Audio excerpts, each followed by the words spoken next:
Right, very good, శబాష్.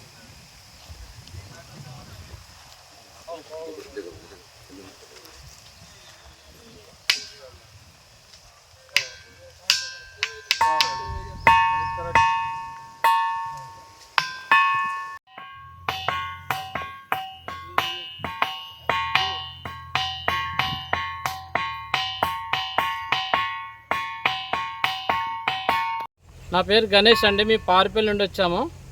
రాయి గంటలాగా sound వస్తుందని తెలిసి ఇక్కడికి వచ్చినాము. వచ్చి చూస్తే నిజంగానే రాయిలో గంట సౌండ్ వస్తుంది. కొడితే మేము కూడా వచ్చి కొట్టి ఆనందించాము. చాలా బాగుంది. రాయి సౌండ్ రావడం అంటే ఫస్ట్ టైం చూస్తున్నాం ఇట్లా. నా పేరు ఎలిమినేట్ జహాంగీరు, మోత్కూరు.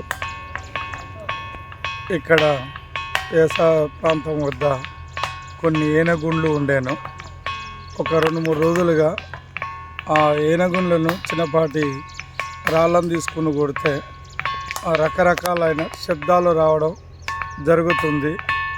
ఆ శబ్దాలు ఒక రకమైన సంగీతం లాంటి రాగాలలాగా దేవుని గుళ్ళే గంటలు మోగించినప్పుడు ఎలా వస్తాయో శబ్దాలు అలా వస్తున్నాయి.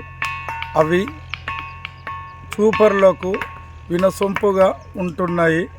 దాంతో ఈ కొంత యువత కూడా పెద్ద ఎత్తున ఈ ఏనుగుళ్ళకు వచ్చి వాటిని కొట్టడము, కొట్టి ఆనందించడము, ఆ శబ్దాలను జరుగుతుంది.